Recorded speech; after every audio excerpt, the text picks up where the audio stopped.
Right మొత్తానికి మరో గంటలో తుది విడత పోలింగ్ ముగియబోతోంది 6:30 నుంచి ఎగ్జిట్ పోల్స్ హడావుడి కూడా దేశవ్యాప్తంగా మొదలు కాబోతోంది అసలు ఫలితాలు ఈ నెల 4న వెల్లడి కానున్నా గానీ అందరి దృష్టి సర్వే సంస్థలు చెప్పేటువంటి అంచనాలపైనే నెలకొంది దేశంలో అధికారం చేపట్టే కూటమి ఏమిటి మోదీ మూడోసారి ప్రధాని అవుతారా ఇండియా కూటమి పుంజుకుంటుందా రాహుల్ గాంధీ జాతకం ఎలా ఉండబోతోంది వీటికి సర్వే సంస్థలు చెప్పేటువంటి అంచనాలు తుది ఫలితాలకు దగ్గరగా ఉంటాయా అట్లాగే ఇక ఏపీ విషయానికి వస్తే ఏపీలో అసెంబ్లీ ఎన్నికలు కూడా జరిగాయి అక్కడ రాజకీయ పరిస్థితిని ఎన్నికల ఫలితాలపై వేస్తున్నటువంటి అంచనాలు నిజానికి రోజు రోజుకు ఉత్కంఠ కలిగిస్తున్నాయి అసలు దేశంలో 7 దశల పోలింగ్ ఎలా జరిగింది ఏ అంశాలు ఎన్నికల్ని ప్రభావితం చేశాయి కీలక నేతల ప్రచార శైలి ఎట్లా ఉంది ఇవన్నీ కూడా ఇవాళ చర్చలో చూద్దాం ఇక మరోవైపు 7వ దశ పోలింగ్ నడుస్తున్నటువంటి క్రమంలో ఇప్పటివరకు సాయంత్రం 3 గంటల వరకు మనకు పోలింగ్ రిపోర్ట్ అందిందాని ప్రకారం చూసుకుంటే కనుక ఈరోజు ఇప్పటివరకు 3 గంటల వరకు 49.68% పోలింగ్ నమోదైంది బీహార్లో 42.95 చండీగఢ్లో 52.61 హిమాచల్ ప్రదేశ్ విషయానికి వస్తే 58.41 జార్ఖండ్ 60.14 ఒడిషా 49.77% పంజాబ్లో 46.38 ఇక ఉత్తరప్రదేశ్లో 46.83% వెస్ట్ బెంగాల్లో 58.46% సో జరిగినటువంటి 6 దశల్లో జరిగినటువంటి పోలింగ్లో ఇప్పటి వరకు అంటే మొదటి నుంచి సాయంత్రం 5 గంటలకు వచ్చేటువంటి రిపోర్ట్ వరకు కూడా వెస్ట్ బెంగాల్ నిజానికి చాలా అంటే ప్రథమ స్థానంలో ఉంటే ఈసారి మాత్రం ఇప్పటివరకు జరిగినటువంటి ఈ 7వ దశ పోలింగ్లో మాత్రం జార్ఖండ్ కొంత పోలింగ్లో ముందంజలో ఉన్నది మాత్రం స్పష్టంగా కనిపిస్తోంది ఇక ఈసారి ఈ 7 దశల్లో పోలింగ్ జరిగింది దీంట్లో చాలా అంశాలు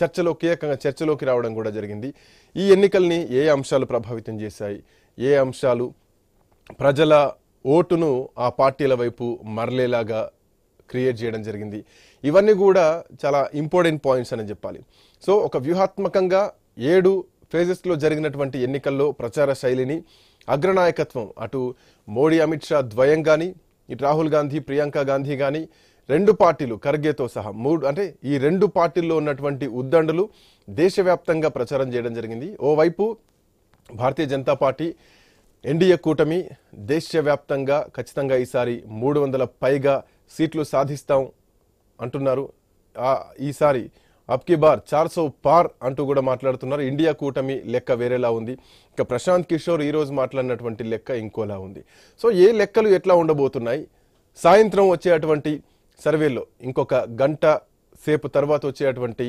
సర్వేల్లో ఎట్లాంటి ఫలితాలు చూడబోతున్నాం ఇవన్నీ కూడా ప్రస్తుతానికి చర్చనీయాంశంగా మారింది ఇక దీంట్లో ఒక్కో రాష్ట్రంలో ఒక్కో అంశం ప్రధానంగా ఎన్నికల అస్త్రాలుగా మారినటువంటి అంశం మనం చూసాం సో ఆయా రాష్ట్రాల రాజకీయ పరిణామాలు కానీ ఇటు 2 తెలుగు రాష్ట్రాల్లో ఉన్నటువంటి రాజకీయ పరిస్థితి కానీ మరి ముఖ్యంగా భారతీయ జనతా పార్టీ ఈసారి అయోధ్య రామ మందిరాన్ని ఎన్నికలకు ముందు ప్రాణప్రతిష్ఠ చేసి రామ మందిరాన్ని జాతికి అంకితం చేయడం జరిగింది బాలరాముడు 500 సంవత్సరాల తర్వాత రాముడు గుళ్ళోకి వచ్చి కూర్చున్న టెంట్ కింద ఉండేటువంటి రాముడు ఈసారి గర్భగుడిలో అందాల ఆలయంలో వచ్చి బాలరాముడు ప్రతిష్టగా ఉన్నాడు సో ఆ ఆర్భాటాన్ని కూడా మనం చూసాం ఎన్నికల వేళ దాన్ని కాంగ్రెస్ పార్టీ కూడా ఖండించడం జరిగింది ఇంకా గుడి నిర్మాణం పూర్తి కాకముందుకే కేవలం ఎన్నికల కోసం మాత్రమే భారతీయ జనతా పార్టీ ఈరోజు పూర్తిగా కన్స్ట్రక్షన్ కాకముందుకే ప్రాణప్రతిష్ఠ చేశారంటూ కూడా చేయడం జరిగింది వాళ్ళకి ఆహ్వానం పంపిస్తే పోలేదు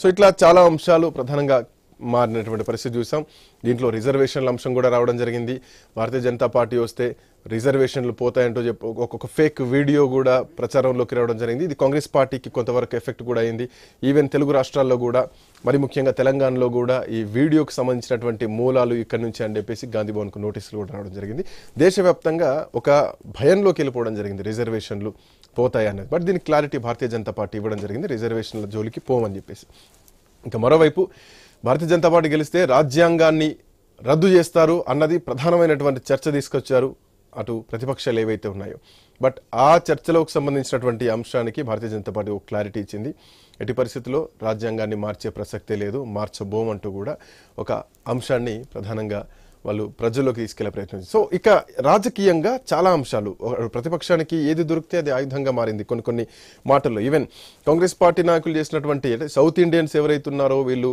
నల్లతోలుతో ఉంటారు, సౌత్ ఆఫ్రికా లాగా ఉంటారు, చర్మం నలుపుగా ఉంటుందంటూ కూడా చర్మాన్ని ఉద్దేశించి మాట్లాడినటువంటి కాంగ్రెస్ పార్టీ నాయకుడు కూడా తర్వాత పార్టీకి రాజీనామా చేశారు, సెకండరీ విషయం.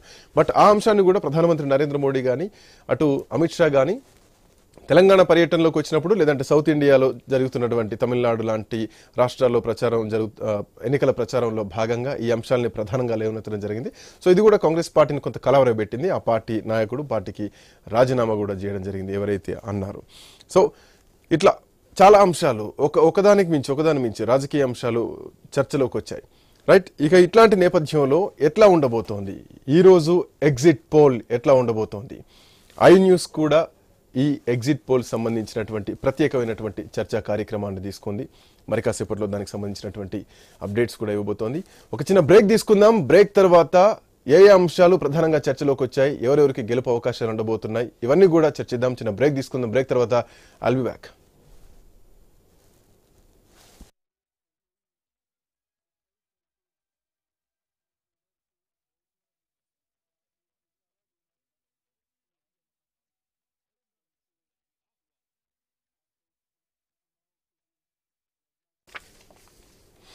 Right, welcome back to special debate. జాతకం ఎవరిది ఎట్లా ఉండబోతోంది? దేశవ్యాప్తంగా ఎన్నికలు, అంటే 7వ దశ ఎన్నికల పోలింగ్ మరి కాసేపట్లో ముగియబోతోంది. సో ఇట్లాంటి నేపథ్యంలో ఎగ్జిట్ పోల్స్ కూడా చాలా ఆతృతగా ప్రజలంతా ఎదురు చూస్తున్నారు దేశవ్యాప్తంగా.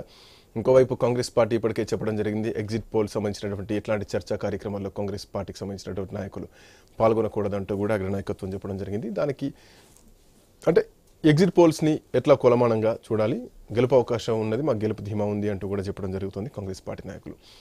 Let's see, Bharatiya Janata Party మాత్రం గెలుపు ధీమాలో ఉంది.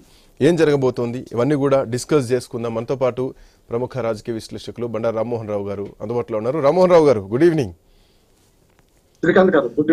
రైట్, ఎన్నికలు మొదటి ఫేజ్ ఎన్నికలు మొదలైనప్పటి నుంచి మనిద్దరం డిస్కస్ చేస్తూనే ఉన్నాం. ప్రజలకు సమాచారాన్ని కొంత అనాలిసిస్ అందిస్తూనే ఉన్నాయి. ఈవెన్ మీ అనాలిసిస్ కూడా చాలా సందర్భాల్లో అవి ప్రాక్టికల్గా కనిపించినాయి, వర్కౌట్ అయినాయి కూడా. ఇక ఈరోజు ఫైనల్గా 7వ దశ పోలింగ్ ముగియబోతోంది. ఓవైపు ప్రధానమంత్రి నరేంద్ర మోడీ ధ్యానముద్రలో ఉన్నారు, ఇంకోవైపు ఇది కూడా ఎన్నికల ప్రచారంగా వాడుకుంటున్నారు బీజేపీ నాయకులు అంటూ కూడా కాంగ్రెస్ పార్టీ ఇప్పటికే విమర్శలు కూడా చేయడం జరిగింది. దీనిపైన ఈసీకి కంప్లైంట్ కూడా చేస్తామని కూడా చెప్పడం జరిగింది. సో 7వ దశ పోలింగ్ని మొదలు పెడదాం. ఇక్కడ నుంచి ఏమేమి అంశాలు ఉన్నాయి ఈసారి ఎన్నికల్లో, ఏమేమి ప్రతికూల అంశాలున్నాయి, ఏమేమి అనుకూల అంశాలున్నాయి, ఇవన్నీ కూడా డిస్కస్ చేద్దాం. సో ఈ 7వ దశని ముందుగా ఎట్లా చూస్తారు? శ్రీకాంత్ గారు, మీకు మన న్యూస్ ప్రేక్షకులకు నమస్కారం. వరుసగా 7 దేశాలు దాదాపు 80 రోజులు, అంటే ఎన్నికల ప్రకటన నుంచి షెడ్యూల్ ప్రకటించి మొదలుపెట్టే 80 రోజుల దాకా సాగుతుంది మొత్తం ఎన్నికల ప్రక్రియలో. చివరి దిశగా మీరు అన్నట్టు పశ్చిమ బెంగాల్ మొదటి నుంచి కూడా 6 దేశాల్లో పోలింగ్ శాతం ఎక్కుతున్నాయి. అంటే మొత్తం దేశవ్యాప్తంగా చూసి ఎక్కడైతే ట్రాక్షన్ ఉందో, ఎక్కడైతే పోటీ ఉందో అక్కడ రాజకీయ పార్టీలు పోటీలు పడి ఓట్లు వేయించుకున్నాయి. ఆంధ్రప్రదేశ్ చూసాం కదా మనం, పోయిన తరగతి ఎక్కువైంది. కనుక ఆ రకంగా ఎక్కడైతే పోటీ ఎక్కువ ఉందో, ఎక్కడైతే 2 పార్టీలు 3 పార్టీల మధ్యన బాగా పోటీ ఉందో అక్కడ బాగా పోలింగ్ జరిగింది. ఇప్పుడు అంటే నేను 49 ఏళ్ల జర్నలిస్ట్ నాకు సరిగ్గా 17వ సంవత్సరంలో నా వయసులో నేను 75 నుంచి ఎమర్జెన్సీ నుంచి ప్రభావితం. ఇందిరా అంటే దాన్ని వ్యతిరేకించుకుంటూ బారు అన్న పడి కాంగ్రెస్ అధ్యక్షుడు, జాతీయ అధ్యక్షుడు, దాన్ని వ్యతిరేకించుకుని మొట్టమొదటి ఆంధ్రప్రదేశ్లో గోరాశాస్త్రి గారు అప్పుడు వచ్చిన.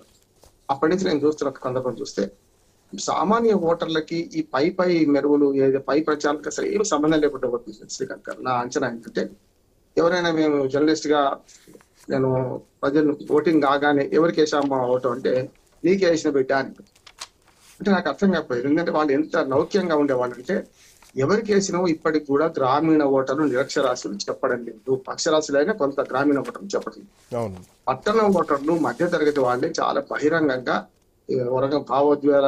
భావోద్వేగాలకు లోనవుతూ బయట చెప్తున్నారు. కానీ నిజంగా ఇప్పటికీ 70% మంది ఓటర్లు తమ మనోభావాలను వెల్లడించడం లేదు. కనుక దాన్ని బట్టి సర్వేలు ఇవన్నీ కూడా, ముఖ్యంగా ఎన్నికల ప్రచార సరళి కూడా ఇది అక్కడ దాకా పోదు. మరి ఏది పోతుంది? అంటే రెండు అంశాలు బాగా పనిచేస్తాయి సామాన్య ప్రజలు. ఒకటి ఓటం, అంటే అంగడ్లలో, అంటే సంతలు అంటాం కదా, అంగడ్లలో లేకుంటే చుట్టాల మార్గం పోయినప్పుడు ఎవరు గెలుస్తారు ఎవరు ఓడతారు అనే దాని మీదే వాళ్ళ సంభాషణ ఉంటది. అక్కడ ఆ సంభాషణ బాగా ప్రభావితం చేస్తుంది. అక్క ఎట్లా నువ్వు ఎవరికి వేస్తున్నావు ఓటు అని చెప్పి కుటుంబ సభ్యుల మధ్య కాక సమాజంలో సంబంధాల వల్ల కూడా నాట్ల దగ్గర, కలుపుల దగ్గర, వ్యవసాయ పనుల దగ్గర నిర్ధారితం అవుతుంది. రెండోది ఏంటంటే ఏ ప్రభుత్వం వచ్చినా తమ జీవితాలకి ఏమైనా మార్పు ఉంటుందా అనేది ప్రజలు ఆలోచన చేస్తారు. సామాన్య ప్రజలు ఆలోచించి ఇప్పుడు రాజ్యాంగాన్ని మారుస్తారా లేకపోతే రిజర్వేషన్ రద్దు చేస్తారా, ఇవన్నీ మన ఈ మిగతా 30% వారి సమస్యలు, మిగతా 70% సమస్య కాదు.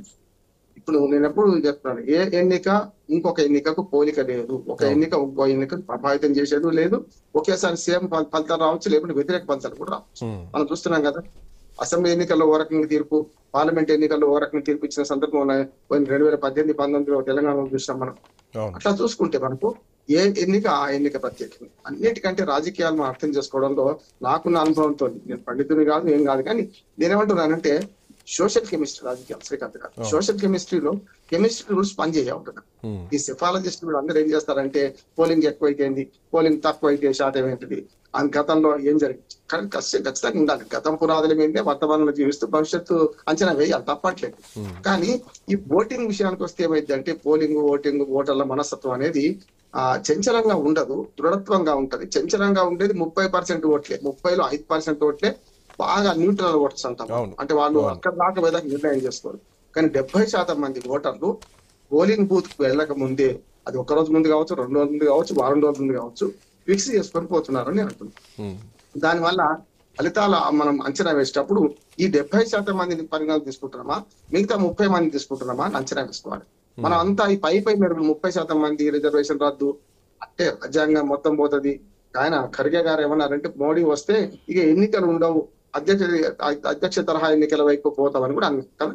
అందుకనే ఈ పై ప్రచారాలన్నీ పై వాళ్ళకి 30% మందికే, మిగతా 70% మందికి తమ జీవితాల్లో ఈ రాజకీయం మార్పు చేస్తుందా అని ఆలోచన చేస్తారు అంటున్నారు. ఎప్పుడు నేను గురజాడ అప్పారావు గారి కన్యాశుల్క నాటకాన్ని ఉపయోగిస్తుంటాను. అందులో జట్కా బండి ఆయన గిరీశం స్వాగతంలో వస్తుంది. గిరీశం అనే పాత్ర ప్రముఖమైంది అక్కడ. పోతూ పోతూ భారతదేశంలో స్వాతంత్రం వస్తే ఏమవుతుంది, ఎట్లాంటి మార్పులు వస్తాయని మాట 1891 అంటే కాంగ్రెస్ పార్టీకి అప్పటికి జస్ట్ 5 ఏళ్ళ 85లో పుట్టింది. అప్పుడు అంటే ఆ జట్కా బండి ఆయన అమాయకంగా గిరీశం అనే పాత్రను అడుగుతాడు. ఏమనంటే, అయ్యా మనకు స్వాతంత్రం వస్తే మన ఊరి జట్కా మన కానిస్టేబుల్ మన ఊరి హెడ్ కానిస్టేబుల్ ట్రాన్స్ఫర్ అవుతారా, బుద్ధి లేదా నీకు, దానికి దీనికి సంబంధం ఏంటంటే, అయ్యా కానిస్టేబుల్ నా దగ్గర రోజుకు ఆ విజయనగరం రైల్వే స్టేషన్ లో బండి ఆపుకున్నందుకు, గుర్రబగ్గి ఆపుకున్నందుకు 6 పైసలు లంచం తీసుకుంటున్నాడు, ఆ లంచం తప్పాలంటే వాడు పోవాలి. ఆయన సమస్య అది. అందుకని నేనేమంటున్నానంటే ప్రజల సమస్యలు చాలా ఉన్నాయి. నీళ్లు కావాలి, నిప్పులు కావాలి, రోడ్లు కావాలి, మనకు బతికి వెళ్ళాలి, ఉపాధి కల్పించాలి. ఇవన్నీ విడిచిపెట్టి మనం పై అంశాలు మనం మాట్లాడుతుంటే పై అంశాలు 70% మందిని ప్రభావితం చేయని చెప్పిన వాళ్ళ జీవితాలకు రాజకీయానికి సంబంధం ఉందా? అయితే దీనిలో మరి డబ్బులు అమ్ముకుంటున్నారు కదా ఓట్లు అనే ఒక వాదన వస్తుంది. కరెక్టే, నలుగురి దగ్గర తీసుకుంటున్నారు, ఇచ్చే వాళ్ళందరి దగ్గర తీసుకుంటున్నారు, వేసే వాడికి ఓట్లు వేస్తున్నారు. బాగా డబ్బులు ఖర్చు పెట్టిన వాడికి గెలవాలని ఏం లేదు, అస్సలు ఖర్చు పెట్టకపోతే గెలుచుడు కష్టం. ఎందుకంటే ఎంట్రీ ఫీజే ఖర్చు పెట్టడం లేదు. ఈ మధ్య కాలంలో ఇట్లాంటి ప్రాక్టికల్ ఎగ్జామ్స్ మీరు అన్న 2 వర్షన్స్ కూడా మనం చూసినాం. బాగా డబ్బులు పెట్టిన వాళ్ళు ఓడిపోయిన సందర్భాన్ని చూసాం. ఏం డబ్బులు ఖర్చు పెట్టకుండా గాల్లో గెలిచినటువంటి నాయకులను కూడా మనం ఈ మధ్య కాలంలో చూసింది స్పష్టంగా కనిపించింది కూడా వాస్తవానికి. అందుకని ఇప్పుడు చిన్న సినిమాలు ఒక్కోసారి బాగా భారీ బడ్జెట్ సినిమాలు ఫెయిల్ అయితే శ్రీకాంత్ గారు, చిన్న సినిమాలు టక్కున ఆటోమేటిక్ గా సక్సెస్ కావచ్చు. దేని వల్ల అవుతుంది తెలుసా మీకు? అందరికి మీకు తెలుసు కనుక నేనేమంటున్నా అంటే, ఈ మౌఖికంగా ఈ సినిమా బాగుంది అని ఒక ప్రచారం వచ్చింది అనుకోండి, ఇప్పుడైతే రేటింగ్స్ ఉన్నాయి, చాలా పద్ధతులు వచ్చినాయి. ఒకనాడు శంకరాభరణ సినిమా కొనేవాళ్ళు లేకుండే, కానీ వారం 10 రోజులు తిరిగే కల్లా టికెట్, నేనైతే 3 సార్లు నిలబడ్డా శంకరాభరణ సినిమాకు. నేను రాయల్ టాకీస్ లో 3 సార్లు నిలబడి లాభం లేదనుకోని ఆ క్యూలోనే అట్టే నిలబడ్డా, వచ్చే షోకు టికెట్లు తీసుకున్నామని. అంటే నేనేమంటున్నానంటే ప్రజల మౌఖికము వల్ల ఎక్కువ పనిచేస్తుంది. మిగతా ప్రింట్ మీడియా కానీ ఎలక్ట్రానిక్ మీడియా ఇవన్నీ 30% మందినే ప్రభావితం చేస్తాయి. ఇప్పటికీ మనుషుల మధ్య సంబంధాలు, మానవ సంబంధాలు పోలేదు, మానవ సంబంధాలు పనిచేస్తాయి. ఇప్పుడు రామ్మోహన్ రావు గారు మీరు అన్న పాయింట్ ప్రకారం చూస్తే పై వాటికి ఇంపార్టెన్స్ ఎంతవరకు ఉంటుంది, అసలు ప్రజలకు కావాల్సింది ఏంటి, ఈ 2 పాయింట్స్ మీద ఇందాక మీరు మాట్లాడడం జరిగింది. దేశవ్యాప్తంగా 7 దశల్లో ఎన్నికలు జరిగాయి. ఇక్కడ తెలుగు రాష్ట్రాల్లో అసెంబ్లీ ఎన్నికలు అటు తెలుగు రాష్ట్ర ఆంధ్రప్రదేశ్లో కూడా జరగడం జరిగింది. సో ఓవరాల్గా 7 దశల్లో జరిగినటువంటి ఎన్నికల్లో ప్రధానంగా కీ రోల్ పోషించినటువంటి పాయింట్స్, ప్రజల్ని అట్రాక్ట్ చేసినటువంటి పాయింట్స్ ఏమున్నాయి? అటు భారతీయ జనతా పార్టీ నుంచి కానీ ఇటు కాంగ్రెస్ పార్టీ ఇండియా కూటమి నుంచి కానీ ఏమేమి పాయింట్స్ ఉన్నాయంటే కీలకంగా మనం కొన్ని పాయింట్స్ డిస్కస్ చేసుకోవచ్చా? ఖచ్చితంగా. మొట్టమొదటి పాయింట్, మోడీ వ్యతిరేక పక్షాలకు పోటీ. ఇది ఫస్ట్ పాయింట్. దేశవ్యాప్తంగా చూసుకుంటే మోడీ అంటే మోడీ కావచ్చు, ఎన్డీఏ కూటమి కావచ్చు. నా ఉద్దేశం అంటే ఎన్డీఏ కూటమి కంటే ఇప్పుడు మోడీ భరోసా, మోడీ గ్యారంటీ అంటున్నారు చూసిందా. అంటే మోడీకి, రాహుల్ గాంధీకి కూడా కాదు, ఇండియా కూటమికి మధ్యన, లేకుండా మోడీ వ్యతిరేక పక్షాలు అంటే మోడీని వ్యతిరేకించే పక్షాలే, మిగతా అన్ని వీళ్ళందరూ కలిసే పక్షాలు కావాలి. దీనికి మధ్యన పోటీ. ఆంధ్రప్రదేశ్ నుంచి జగన్ వ్యతిరేక వర్గాలకు పోటీ. ఇక్కడ చంద్రబాబు నాయుడు కూటమి ఇదంతా పక్కన పోతుంది. తెలంగాణలో మొన్నటి ఎన్నికలు జరిగింది ఏంటంటే కేసీఆర్ వ్యతిరేక పక్షాలు. ఇప్పుడు కేసీఆర్ సెంటర్ పాయింట్ ఇప్పుడు కూడా, ఎందుకంటే బీజేపీ కానీ కాంగ్రెస్ కానీ కేసీఆర్ నే టార్గెట్ చేస్తూ మాట్లాడారు. కనుక నేను మన తెలుగు రాష్ట్రాలు చెప్తున్నా, ఇండియా చెప్తున్నా, అంటే ఒక వ్యక్తికి వ్యతిరేకంగా జరుగుతున్న రాజకీయాలు ప్రభావితం చేసి ఇది ఒకటి. రెండోది, ఓటర్లు కూడా ఈ మధ్యన చాలా వరకు అంటే మెల్లమెల్లగా మారుతూ వస్తున్న క్రమం చూస్తే, ఓటర్ సెఫలు చూస్తుంటే మనకు ఓటర్లు ఎట్లా తయారైందంటే వాడిని ఓడించారంటే వీటికి ఓటేయాలి. అది కూడా అంటే వ్యతిరేక ఓటు ఎటుపోవాలి, అక్కడ ఎవరున్నా సరే వాళ్ళకి వేస్తారు. ఉదాహరణ తెలంగాణలో జరిగింది ఏంటంటే కేసీఆర్ ని ఓడించడమే ధ్యేయంగా కొందరు ఎక్కువ మంది పనిచేసింది. ఏం చేయాలి, ఎవరు ఆల్టర్నేట్ ఉంటే వాళ్ళకి వేసారు. అందుకని కేసీఆర్ ఓడారు, కాంగ్రెస్ గెలవడం కానీ కేసీఆర్ ఓడిందని ఒక మాట అంటున్నాం మనం. ఇక్కడ కూడా మోడీ ఓటమి కోసం ప్రయత్నం చేసే వర్గాలన్నీ అంటే అత్యవసరంగా వీళ్ళకి అవగరించుకునే ప్రయత్నం చేస్తారు. అందుకని మీ పాయింట్ కంటిన్యూ చేద్దాం. ఎందుకంటే this the very key point. మనకు ఎన్ నాగేశ్వరరావు గారు కూడా అందుబాటులో ఉన్నారు వైజాగ్ స్టూడియో నుంచి. నాగేశ్వరరావు గారు, గుడ్ ఈవినింగ్. నమస్కారం. నాగేశ్వరరావు గారు, 7 దశల్లో పోలింగ్ ఎన్నికలు జరిగాయి. సో ఇక మరి కాసేపట్లో దేశం అంతా ఒక ఉత్కంఠ ఎదురు చూస్తోంది. ఎవరికి ఎగ్జిట్ పోల్ ఎట్లా ఉంది అనేది సరే ఒక అంచనా. గెలుపోటములు ఫైనల్గా బ్యాలెట్ బాక్సే నిర్ణయిస్తుంది, ప్రజా తీర్పే ఫైనల్. బట్ ఒక అంచనా, ఏ సర్వే సంస్థ అయినా కానీ కొన్ని అంచనాల ప్రకారం కొంత సర్వే చేసి వీళ్ళు గెలుస్తారు కావచ్చు అన్నటువంటి ఒక హోప్ క్రియేషన్ మాత్రం జరుగుతుంది. సో ఇట్లా నేపథ్యంలో వాట్ ఐమ్ సేయింగ్, అటు ఉత్తరాది చూసుకున్నా ఇటు దక్షిణాది చూసుకున్నా 7 దశల్లో ఎన్నికల్లో ఇటు ఇండియా కూటమి ఒక ధీమాతో ఉంది. దక్షిణాదిలో ఖచ్చితంగా 130 సీట్లల్లా ఇండియా కూటమి ఆధిపత్యం ఖచ్చితంగా ఉంటుందన్నటువంటి ధీమాల ఇండియా కూటమి ఉంటే, ఉత్తరాదిలో 350 సీట్లుంటే 340 సీట్లల్లా ఎన్డీఏ కూటమి గెలుస్తుందా, అంతటి సామర్థ్యం ఉందా ఇప్పుడున్నటువంటి రాజకీయ పరిస్థితుల్లో అన్న పాయింట్ ఒకటైతే కనుక, చాలా వరకు కొంత నెగిటివ్ అంశాలు, ఏ ప్రభుత్వానికైనా 2 సార్లు అధికారంలో ఉన్న తర్వాత వ్యతిరేక పవనాలు కూడా వీరుస్తాయి. ఎక్కడెక్కడైతే వ్యతిరేక పవనాలు ఉన్నాయో వాటిని సర్దుకోవడానికి సౌత్ పైన ఈసారి భారతీయ జనతా పార్టీ ఎక్కువ దృష్టి పెట్టిందనుకోవాలా? నాగేశ్వరరావు గారు ఎట్లా చూడాలి? డెఫినెట్గా సార్, మీరు అన్నటువంటి అంశం చాలా కీలకమైనది. గతంలో ఎన్నడూ లేని విధంగా భారతీయ జనతా పార్టీ దక్షిణాది రాష్ట్రాల మీద ఎక్కువ దృష్టి సారించింది. దానికి ఉదాహరణగా మన 7 దశల్లో ఎన్నికల్లో దక్షిణ భారతదేశంలో జరిగినటువంటి ఎన్నికలకు సంబంధించి ప్రధాని నరేంద్ర మోదీ గారు, అదేవిధంగా ఆ పార్టీకి చెందినటువంటి సీనియర్ నాయకులు చాలామంది ఈ యొక్క దక్షిణ భారతదేశంలో జరిగినటువంటి ఎన్నికల ప్రచారంలో పాల్గొన్నారు. దీని ఉద్దేశం ఏంటంటే ఎప్పటికైనా సరే దక్షిణాది రాష్ట్రాల్లోని భారతీయ జనతా పార్టీ పాగా వేయాలనేటటువంటి ప్రధాన అంశం.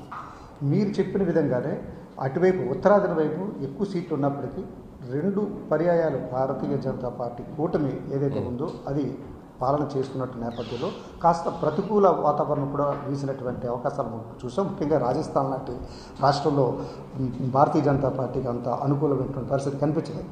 మరి ఇటువంటి పరిస్థితుల్లో ఉత్తరాది వైపున ప్రతికూల పవనాలు వీస్తున్నటువంటి సమయంలో దక్షిణాది రాష్ట్రాల్లోని అనుకూల పవనాల వైపు వాటికి అనుకూలంగా భారతీయ జనతా పార్టీ చాలా గట్టిగానే ప్రయత్నం చేసింది. అవసరమైన చోట్ల పొత్తులు కుదుర్చుకొని ముందుకు వెళ్ళడం జరిగింది. ఈ నేపథ్యంలో ఏంటంటే ఎట్టి పరిస్థితుల్లోనే సరే ఈ యొక్క 3వ పర్యాయం భారతీయ జనతా పార్టీ అధికారంలోకి రావాలనేటువంటి వ్యూహంతోనే వాళ్ళు అడుగులు వేశారు. నరేంద్ర మోదీ గారు ఈ యొక్క దేశానికి 3వ ప్రధానమంత్రి అయ్యేందుకు వీలుగా దక్షిణ భారతదేశం పేరు దృష్టి సారించారన్నది 100% నిజం. దానికి తగ్గట్టుగా ఈ దక్షిణ భారతదేశంలో ఓటర్లు అనుకూలంగా వేస్తారా వేయరా అనేది పక్కన పెడితే ముఖ్యంగా ఓటింగ్ శాతం పెంచుకోవడానికి చాలా వరకు శాతం గతంలో కన్నా దక్షిణ భారతదేశంలో పెరిగింది. ముఖ్యంగా మనం తెలంగాణలో మనం చూసాం, అదేవిధంగా మనకి ఆంధ్రప్రదేశ్లో కూడా ఊహించిన విధంగా తెలుగుదేశం పార్టీ జనసేనతో కలిసినటువంటి ప్రయత్నంలో వారు ఎక్కువ సీట్లు తీసుకోవడం జరిగింది. మరి ఇటువంటి పరిస్థితుల్లో తప్పనిసరిగా భారతీయ జనతా పార్టీ దక్షిణ భారతదేశంలో ఇప్పుడు కాకపోయినా వచ్చే ఎన్నికలకైనా సరే 2029కైనా సరే ఎక్కువ బలం చూపించుకోవడానికి ఈ 24 ఎన్నికల్ని చాలా గట్టిగా చూసిందని మనం చెప్పొచ్చు సార్. రైట్, అంటే మీరు చెప్పిన దాని ప్రకారం ఎక్కడైతే ప్రతికూల వాతావరణం ఉంటుందో అప్పుడు అనుకూలత కోసం ఇంకొక ప్రాంతానికి వెళ్ళడం, ఇంకొక లొకేషన్కి వెళ్ళడం ఇవన్నీ మనం చూస్తూనే ఉంటాం. చాలా సందర్భాల్లో ఇక్కడ ఓటమి ఉంటుంది అనుకున్నటువంటి టైంలో ఆ నాయకుడు సైతం 2 నియోజకవర్గాల్లో పోటీ చేస్తాడు. ఫర్ సపోజ్ రాయబరేలి అట్లాగే వయనాడ్లో పోటీ చేసినట్టు, లేదంటే ఇటు కామారెడ్డిలో అటు గజ్వేల్లో పోటీ చేసినట్టు, ఇట్లా రకరకాల వ్యూహాలు ఎవరికి వారికి నడుస్తూ ఉంటాయి. మరి ఇట్లా నేపథ్యంలో తమిళనాడు విషయం ఒకసారి చూసుకుందాం నాగేశ్వరరావు గారు. సో మీ అనుభవం ప్రకారం తమిళనాడులో ఎట్లాంటి పరిస్థితి ఉండే అవకాశాలు ఉంటాయి? మరి ముఖ్యంగా మనం చూడొచ్చు 39 స్థానాల్లో గతంలో చూసుకుంటే కనుక అసలు ఓటు శాతం 0.5% ఓటు శాతం ఉండే, అట్లాంటిది ఈసారి భారతీయ జనతా పార్టీకి 20% వరకు వచ్చింది. సో ఈసారి తమిళనాడులో అన్నామలై లాంటి ఒక బలమైనటువంటి నాయకుడిని కూడా చాలా ఎక్స్పోజ్ చేయడం జరిగింది. భారతీయ జనతా అంటే ఒక్క ఆ రాష్ట్రంలోనే కాదు దేశవ్యాప్తంగా కూడా ఆయనకు అట్లాంటి ప్రచారం కూడా జరిగింది. ఆల్మోస్ట్ ఏరోప్లేన్స్కి సైతం ప్రమోషన్ ఆయన ఫొటోస్ వేస్తూ ప్రచారం చేయడం ఒక దేశవ్యాప్తంగా గుర్తింపు కూడా వచ్చింది. And also he's before that he's an IPS officer. So ఇవన్నీ కూడా కలిసి వచ్చేటువంటి అంశాలు భారతీయ జనతా పార్టీకి. సో ఈసారి అక్కడ ఎంతవరకు భారతీయ జనతా పార్టీకి కలిసి వచ్చే అవకాశాలని సో వాళ్ళు ఎక్స్పెక్ట్ చేస్తున్నారు 0 నుంచి ఏకంగా 6 సీట్లకి ఈసారి తమిళనాడులో మేము గ్రిప్ సాధించబోతున్నాం అంటూ. సో ఎక్కడ వెళితే ఎక్కడ పూర్తి చేసుకున్నట్టుగా భావించాలి మనం, లేదంటే తమిళనాడులో కొత్తగా భారతీయ జనతా పార్టీ ఈసారి గట్టి పునాది వేసింది అనుకోవాలా? సార్ తప్పనిసరి సార్ భారతీయ జనతా పార్టీ ఈ ప్రతి అవకాశాన్ని దానికి అనుకూలంగా వినియోగించుకుందండి. ఏ రాష్ట్రంలో ఏ చిన్న సమస్య, ముఖ్యంగా దక్షిణాది రాష్ట్రాల్లో ప్రాంతీయ పార్టీల తాలూకు ప్రభావం చాలా ఎక్కువ అన్న విషయం మనకు తెలుసు.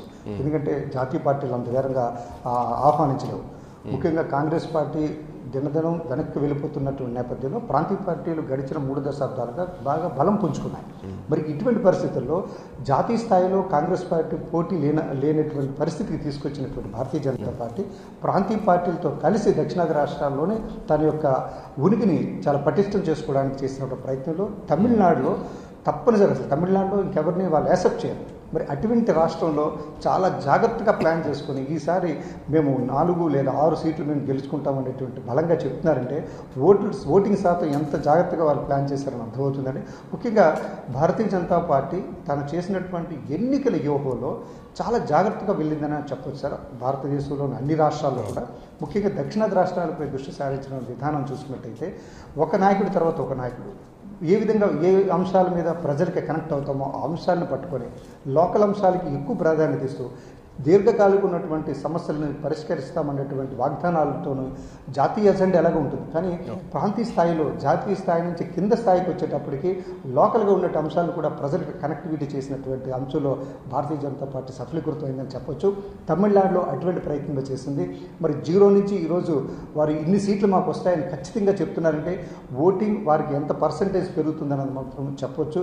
అందుకనే వాళ్ళు చేస్తున్నటువంటి ప్రయత్నంలో ఒక పక్క తమిళనాడుపై అయితే దృష్టి కాకుండా దక్షిణాది రాష్ట్రాలు అన్నింటిలో, ఎందుకంటే ఎక్కడైనా ప్రతికూల పవనాలు దక్షిణాది రాష్ట్రాల్లో ఒక రాష్ట్రంలోనే వీక్ అవుతుందని అనుకోకుండా ఎంటైర్ దక్షిణ భారతదేశాన్ని ఒక పాకెట్గా తీసుకుంది.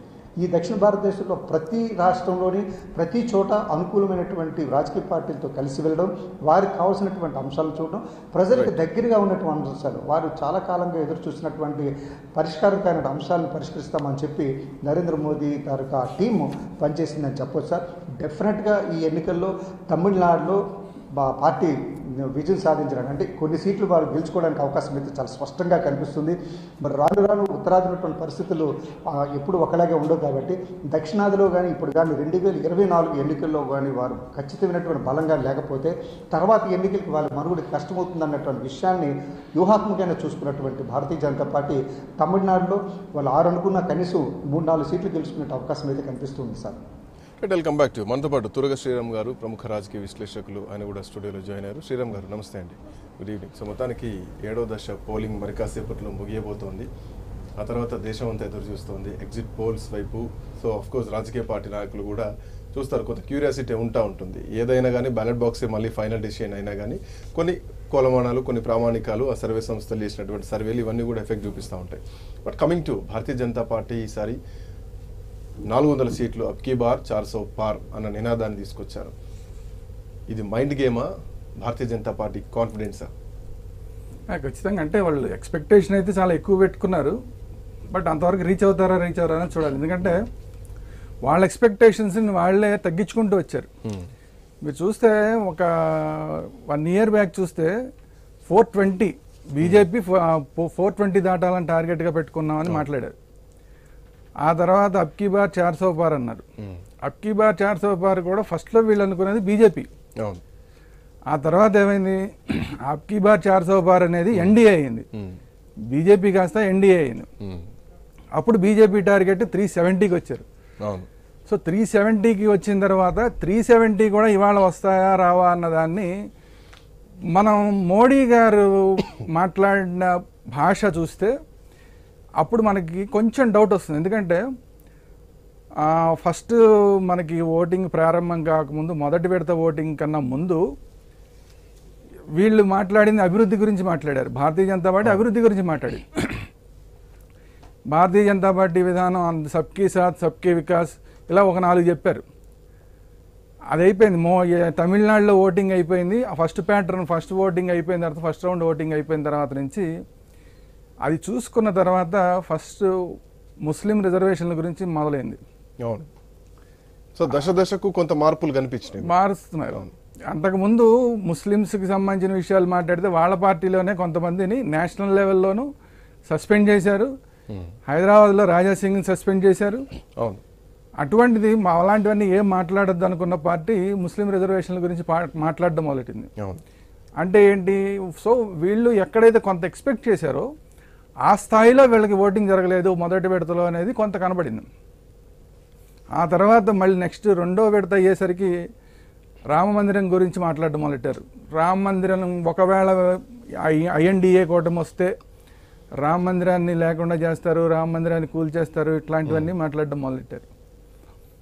ఆ తర్వాత మళ్ళీ 3వ దశ వచ్చేసరికి అసలు బీసీలకి ఎస్సీలకి రిజర్వేషన్లు ఉండకుండా పోతాయి, మొత్తం ముస్లింలకే రిజర్వేషన్లు ఇచ్చేస్తే బీసీలందరికీ కూడా రిజర్వేషన్ లేకుండా పోతాయి చూసుకోండి అని మాట్లాడారు.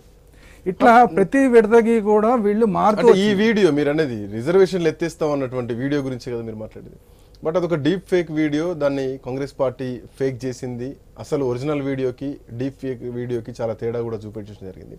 సో ఒక ప్రాపగండాని కాంగ్రెస్ పార్టీ క్రియేట్ చేసింది అన్నది కూడా ఈ ఎన్నికల్లో బాగా ప్రచారంలోకి వచ్చింది. అంటే అమిత్ షా గారి వీడియో గురించి కాదు నేను మాట్లాడింది. అమిత్ షా గారు మాట్లాడింది ముస్లిం రిజర్వేషన్లు ఇవ్వమని మాట్లాడారు. ముస్లిం రిజర్వేషన్లు ఎత్తేస్తాం అన్నటువంటి అది ఫేక్, ఖచ్చితంగా ఫేక్, 100% ఫేక్, దాంట్లో నో డౌట్. ఎందుకంటే అసలు ఏ పార్టీ ఈ రోజు ఉన్న పరిస్థితుల్లో ఏ పార్టీ ముస్లిం రిజర్వేషన్ల గురించి భారతీయ జనతా పార్టీ సేమ్ స్టాండ్ పైన ఉంది. అందుకని రిజర్వేషన్లు ఎత్తేయడం అనేది ఏ పార్టీ కూడా ఇప్పుడు తీసుకునే స్టాండ్ అయ్యే అవకాశమే లేదు ఇప్పుడున్న పరిస్థితుల్లో.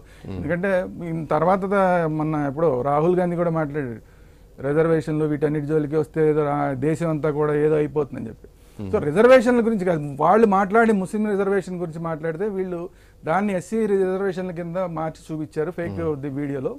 అది కాదు అని చెప్పి వాళ్ళు మాట్లాడారు. అయినా కూడా తర్వాత నేను చెప్తున్నది ఏంటంటే, ముస్లింలకి రిజర్వేషన్లు ఐఎన్డీఏ కూటమి ఇస్తానంటోంది, ఇవి ఎక్కడి నుంచి ఇస్తుంది, ఇవన్నీ కూడా ఎస్సీలకి సంబంధించిన రిజర్వేషన్లు, బీసీలకి రిజర్వేషన్లు, వీటిల్లోంచి కొంత తీసి ఈ ముస్లింలకు ఇవ్వాల్సి వస్తుంది అని చెప్పి ఈ భారతీయ జనతా పార్టీ ఎస్సీ బీసీల ఓట్లు వేరే వైపు వెళ్లకుండా చూసే ప్రయత్నం చేసింది. అంటే నేను అంటున్నది టోటల్గా భారతీయ జనతా పార్టీ ముందు ఏదైతే ప్రచార సరళి మొదలైందో ఆ ప్రచార సరళిని రకరకాలుగా మార్చుకుంటూ వస్తుంది. కులాల పరంగా మార్చుకుంటూ వచ్చింది, మతం పరంగా మార్చుకుంటూ వచ్చింది, రాముడి గుడి పరంగా మార్చుకుంటూ. అంటే నేను చెప్తున్నది ఏంటంటే, ఓవరాల్గా వాళ్ళు ఏదైతే కాన్ఫిడెన్స్తో ఉన్నారో 370+ భారతీయ జనతా పార్టీకి అని ఏ కాన్ఫిడెన్స్తో అయితే ఉన్నారో ఆ కాన్ఫిడెన్స్ కొంచెం తగ్గింది, ఎంతో కొంత తగ్గే అవకాశం ఉంది. దానివల్ల వీళ్ళ స్ట్రాటజీలు ఎప్పటికప్పుడు మార్చుకున్నారు.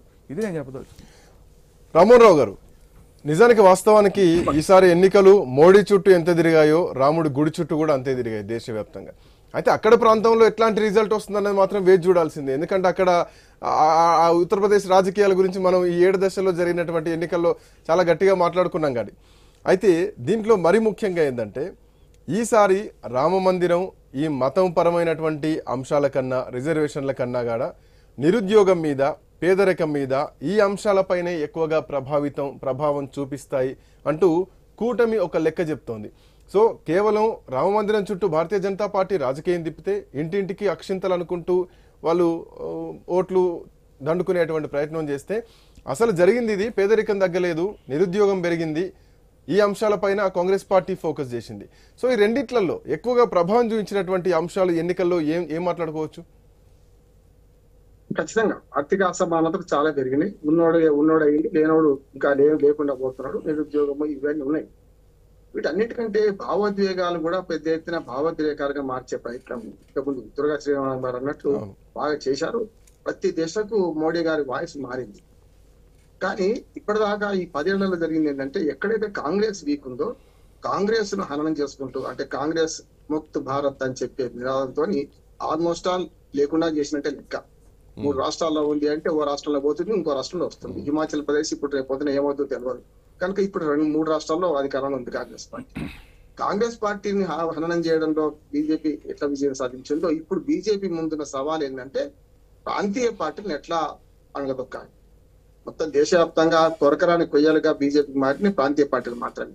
ఇవాళ 7 రాష్ట్రాల్లో సొంతంగా అధికారంలో ఉన్న రాష్ట్రాలు ఉన్నాయి, కొంత మిత్రపక్షాలతో కలిసిన రాష్ట్రాలు. ఉదాహరణకు తూర్పు నుంచి మొదలు పెడితే పశ్చిమ బెంగాల్, ఒరిస్సా, ఆంధ్రప్రదేశ్, తమిళనాడు, ఇట్లా పోతే మనకు మొన్నటిదాకా తెలంగాణ, ఇట్లానే మనకు మహారాష్ట్ర, పంజాబ్, ఆమ్ ఆద్మీ పార్టీ కూడా అదే పార్టీ పేరు కానీ మీకు ఢిల్లీ, వీటిల్లో కొరకరాని కొయ్యలుగా మారింది. కనుక వీటిని ఎట్లా అణగదొక్కాలి అనే దాని మీద పోతున్నది ఒకటి. రెండోది, ఎక్కడైతే కాంగ్రెస్ బాగా వీక్ అయిన సందర్భంలో ఈ 10 ఏళ్ళుగా ఇప్పుడు మోడీ ప్రభుత్వానికి వ్యతిరేకంగా కాంగ్రెస్ శక్తులు మిగతా పార్టీలతో కలుపుకొని ఏకమై ముందుకు పోతున్న దిశ మనకు కనపడుతుంది. ఉదాహరణకు ఉత్తరప్రదేశ్ తీసుకోండి. 2014లో 70 సీట్ల పైగా వస్తే 2019కి వచ్చే కల్లా 61 సీట్లే వచ్చినాయి, తక్కువైనాయి కదా. అందుకని ఎక్కడ ఉత్తర భారతదేశంలో తగ్గిన ఓటాన్ని దక్షిణ భారతదేశంలో నింపుకునే ప్రయత్నం చేస్తున్నారు. అందులో ప్రధానంగా తెలంగాణ, తమిళనాడుని కొంచెం పోలుస్తారు.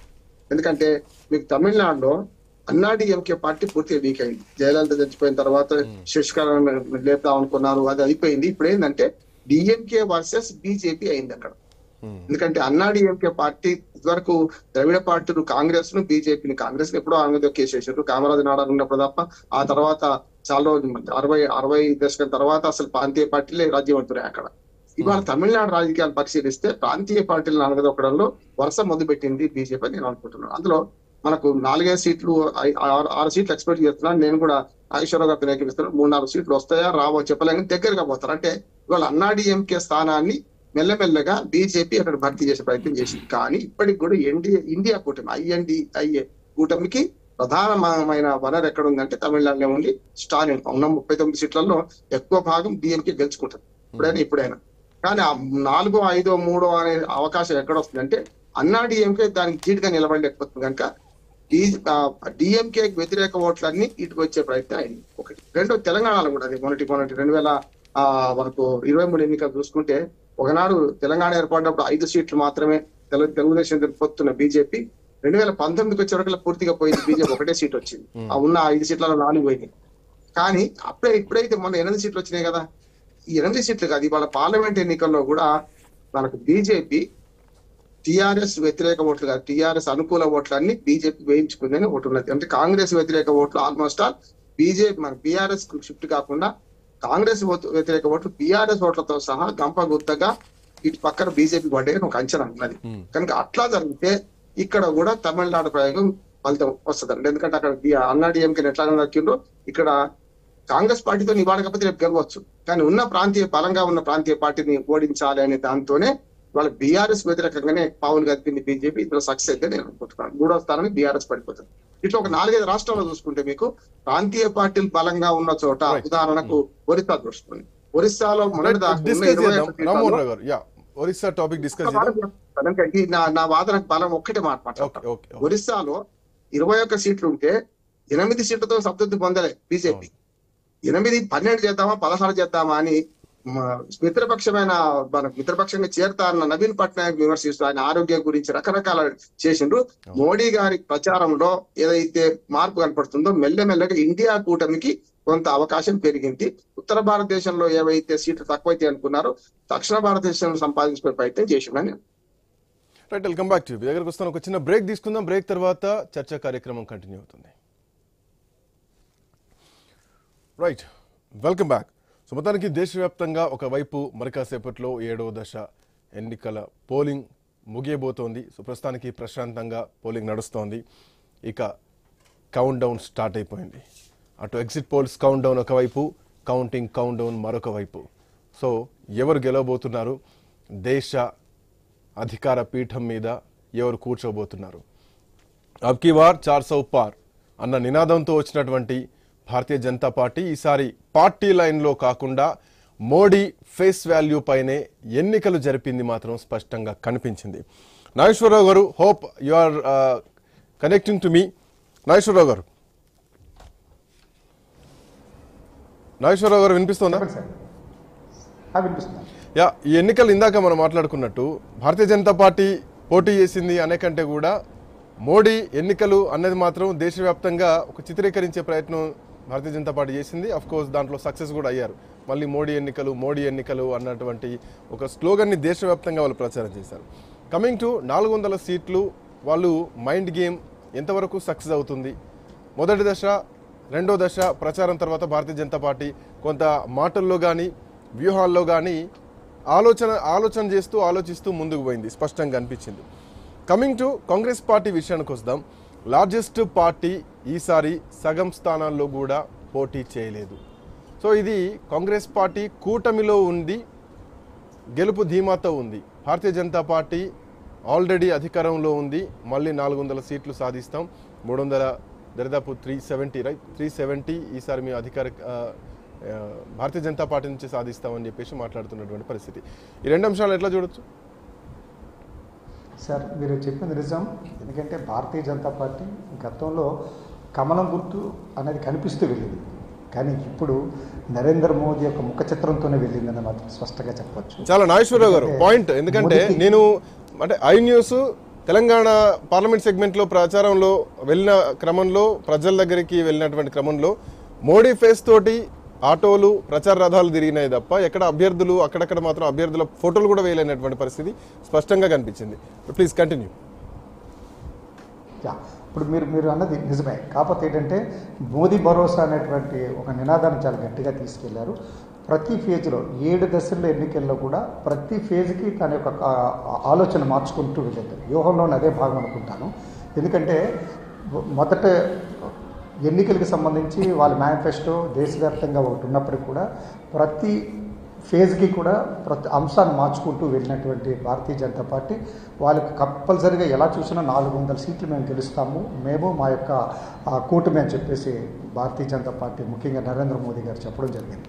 మరి ఎంతవరకు వాళ్ళు సక్సెస్ అవుతారన్నది మాత్రం ఎలాగో ఎగ్జిట్ పోల్స్ అవన్నీ వస్తే నెక్స్ట్ ఇదే. అయితే దానికి మనం ప్రత్యామ్నాయంగా మనం చూసుకున్నట్టయితే కాంగ్రెస్ పార్టీ ఆ స్థాయిలోకి వెళ్ళలేకపోయిందని మనం చెప్పవచ్చు. అయితే ప్రజల్లోకి వెళ్ళడానికి ప్రయత్నం చేసినప్పుడు కూడా ముఖ్యంగా వారికి ప్రధానమంత్రి అభ్యర్థి ఎవరని కూడా ఆ కూటమిలోనే స్పష్టం చేసుకోకపోవడం అనేది వాళ్ళకి మైనస్ పాయింట్ అని మనం చెప్పవచ్చు.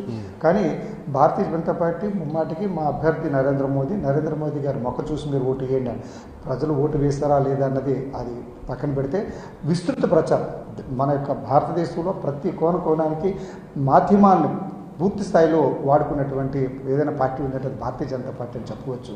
ఎందుకంటే ప్రతి మాధ్యమాన్ని వాడుకొని ప్రజలకి ఎంత దగ్గరికి వెళ్ళాలో వాళ్ళు వెళ్ళినటువంటి అంశంలో 400 సీట్లు అనేది మరి ఎంత ఖచ్చితంగా వాళ్ళు చెప్పారనేది ఇప్పుడు ఎవరికి అర్థం కాదు. ఎవరు మాట్లాడుకున్నా సరే 400 వస్తాయా రావా, లేదా రావడానికి వీళ్ళకి అవకాశం ఉందా అనేటువంటి చర్చలు ఎన్ని జరిగినా సరే ఖచ్చితంగా మేము 400 సీట్లు మేము గెలుస్తాము, మేము మళ్ళీ అధికారం పీఠంపై మేము కూర్చుంటామని స్పష్టం చేసినటువంటి భారతీయ జనతా పార్టీ దానికి తగ్గట్టుగానే అది మందిరం కావచ్చు, మరొక అంశం కావచ్చు, ఇంకేదైనా కావచ్చు, ప్రతి అంశాన్ని కూడా వారికి ఓటర్లకు దగ్గరగా వెళ్ళినటువంటి అవకాశాలను తీసుకున్నటువంటి పరిస్థితి మనం చెప్పవచ్చు. ఉదాహరణకి మనకి రాముడి గుడి అని చెప్పి అన్నారు. అది ఎంతమంది దగ్గరికి వెళ్ళిందంటే చాలామంది మనసులోకి వెళ్ళింది. ఎందుకంటే అది ఓట్లు వేస్తారు లేదంటే అది వేరే విషయం, కానీ రామ మందిరం అంశం మాత్రం ఒక ఫేజ్లో సెకండ్ థర్డ్ ఫేజ్లో చాలా ఖచ్చితంగా వీళ్ళు లోపలికి తీసుకెళ్ళేటువంటి మన అంశం మనం చెప్పుకోవచ్చు.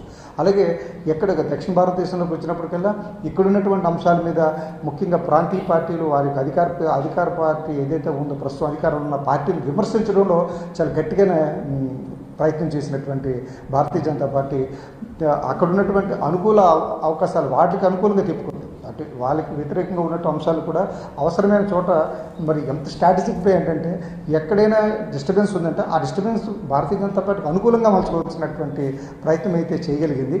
మరి ఇటువంటి క్రమంలో అటువంటి వ్యూహాలు చేయడంలో మాత్రం కాంగ్రెస్ పార్టీ అంత ముందుకు వెళ్ళలేదని చెప్పొచ్చు. అయితే రాహుల్ గాంధీ గారు కానీ అదేవిధంగా ఆ యొక్క కూటమిలో ఉన్నటువంటి ఆ పెద్ద నాయకులందరూ కూడా ప్రచారం చేసినప్పుడు కూడా ఆ ఫేస్ వాల్యూకి వచ్చేటప్పటికి రాహుల్ తప్ప మనకి ఎవరు అక్కడ కనిపించలేదు. ఇక్కడికి వచ్చేటప్పటికల్లా ఈ యొక్క భారతీయ జనతా పార్టీలో ఒక మోదీతో పాటు ఒక 4-5 సెకండ్ థర్డ్ క్యాడర్లో ఉన్నటువంటి నాయకులు మీరు చూపించుకొని దేశమంతా ప్రచారం చేసినటువంటి క్రమంలో 400 సీట్లు గెలవడానికి అవసరమైనటువంటి వ్యూహాన్ని అయితే వీళ్ళు తయారు చేశారు సార్. మరి వీళ్ళకి ఓట్లు వేసేటప్పుడు అంశాలను మాత్రం మనం చూసుకున్నట్టయితే ప్రతి ఇంట్లో ఇప్పుడు మీరు గమనించారు ఎన్నికల్లో పోలింగ్ వచ్చేటప్పటికల్లా ప్రతి ఇంట్లో కూడా క్రాస్ ఓటింగ్ జరిగిందన్న విషయం కూడా చర్చ జరిగింది. మరి ఇప్పుడు ఎగ్జిట్ పోల్ ఏం చెప్తారని మనం చూడొచ్చు, కానీ మరి ప్రతి ఇంట్లో కూడా ఓకే గ్యాసులోకి వచ్చేటప్పటికల్లా ఈ పార్టీకి వేద్దాం, ప్రాంతీయంగా వచ్చేటప్పటికల్లా ఈ పార్టీకి వేద్దాం అనేటువంటి క్రాస్ ఓటింగ్స్ అయితే మాత్రం జరిగాయని మనకి ఎన్నికలు అయిన వెంటనే మన ఆంధ్రప్రదేశ్లో కానీ మనం ఎప్పుడైనా మనం జరిగినటువంటి అంశం. ఎందుకంటే మనకి ఆంధ్రప్రదేశ్లో ముఖ్యంగా శాసనసభకి అదేవిధంగా లోక్సభకి జరిగినటువంటి ఎన్నికల్లో క్రాస్ ఓటింగ్ జరిగింది. బిఫోర్ దట్ ఒకసారి శ్రీరామ్ గారు దేశవ్యాప్తంగా కొన్ని స్థానాల గురించి ప్రత్యేకంగా మాట్లాడుకోవాలి. అమేధి కానీ, వాయనాడ్ కానీ, ఉత్తరప్రదేశ్లో ఉన్నటువంటి కొన్ని స్థానాలు కానీ, వారణాసి కానీ, రాయబరేలీ కానీ, ఇవి కాంగ్రెస్ పార్టీకి కంచుకోట. అటు ఉత్తరప్రదేశ్ తీసుకుంటే కనుక ఇప్పటికే మనం చూస్తున్నాం అక్కడ సమాజ్వాదీ పార్టీ బలంగా ఉన్నటువంటి ప్రాంతం. అక్కడ సమాజ్వాదీ పార్టీతో కాంగ్రెస్ పార్టీ కూటమిలో ఉంది. నాకు తెలిసి కాంగ్రెస్ పార్టీ అక్కడ పోటీ చేసి కూడా చాలా సంవత్సరాలు అయిపోయింది. స్వయంగా కాంగ్రెస్ పార్టీ రంగంలో ఐ థింక్ ఒక 40 years అయింది వచ్చేమో బహుశా. అప్పుడెప్పుడో ఎన్డీటీ వారి పోటీ చేసినటువంటిదే నాకు గుర్తు బహుశా. రైట్, కమింగ్ టు ఈసారి అమేధి చూసుకున్నా కానీ ఎట్లాంటి పరిణామాలు ఉండబోతున్నాయి అక్కడ? ఎందుకంటే కాంగ్రెస్ పార్టీ కంచుకోట ఉన్నటువంటి ప్రాంతం అది. ఈసారి అక్కడ కాంగ్రెసేతర అభ్యర్థి పోటీకి దిగారు. సో కాంగ్రెస్ పార్టీ ఈ స్థానాన్ని బలంగా చూస్తున్నట్టేనే, ఎందుకంటే ఇక్కడ భారతీయ జనతా పార్టీ గతంలో ఒక దండయాత్ర చేసింది. ఖచ్చితంగా భారతీయ జనతా పార్టీ హవా ఇప్పుడు యూపీలో కొనసాగుతోంది. ఒక పక్కన మోడీ హవా కొనసాగుతోంది, ఒక పక్కన యూపీలో యోగి హవా కొనసాగుతోంది. యోగి హవా ఎంత ఉండొచ్చు, కూటమి అఖిలేష్ యాదవ్ రాహుల్ గాంధీ హవా ఎంతవరకు ఉండొచ్చు? ఎందుకంటే 2 సార్లు యోగి ప్రభుత్వం వచ్చింది, అఖిలేష్ యాదవ్ కూడా అంతే స్ట్రాంగ్ ఉన్నారు అక్కడ. అఖిలేష్ యాదవ్ స్ట్రాంగ్గా ఉన్నా కూడా అతను గతంలో అతను పరిపాలన చేసిన టైంలో ఏవైతే పొరపాట్లు చేశాడో, ఎవరైతే మైనారిటీ అపీజ్మెంట్ పాలసీని అతను తీసుకుని అప్పుడు చేశాడో, అప్పుడు గ్యాంగ్స్టర్స్ని ఏ విధంగా పోషించాడో అవన్నీ కూడా యూపీ ప్రజలు చూసిన తర్వాత పక్కన పెట్టారు వీళ్ళని. అందుకనే రెండోసారి కూడా యోగి రావడానికి కారణం అదే. ఆ గ్యాంగ్స్టర్స్ని అందరినీ అతను లేపేయడం. మామూలు మిగతా దేశం అంతా మోడీ హవా ఎంత ఉందో యూపీలో యోగికి అంతకన్నా ఎక్కువ హవా ఉంది. మోడీ హవా దానికి తోడు, మోడీ హవా ప్లస్ యోగి హవా, ఈ రెండు కలిసిన తర్వాత అసలు అక్కడ ఆగడం అనేది ఇంపాసిబుల్. ఎందుకంటే వీళ్ళు చేసిన తప్పులే, గ్యాంగ్స్టర్స్ని పోషించడం, కులాలని పోషించడం, కేవలం ఒక యాదవ కులాన్ని పోషించడం, లేదంటే ముస్లిం అపీజ్మెంట్ పాలసీ తీసుకోవడం, ఇవన్నీ కూడా అక్కడ ఇప్పుడు ఎట్టి పరిస్థితుల్లోనూ మళ్ళీ 70 వస్తాయి అక్కడని చెప్తున్నారు. భారతీయ జనతా పార్టీ కేవలం ఈరోజు ఆధారపడింది 370+ కానీ 400 కానీ ఏ ఫిగర్ మాట్లాడుతోందన్నా కూడా ఖచ్చితంగా యూపీలో మనం 1-sidedగా వస్తాయి మనకన్నా ధైర్యంతోనే మాట్లాడుతోంది.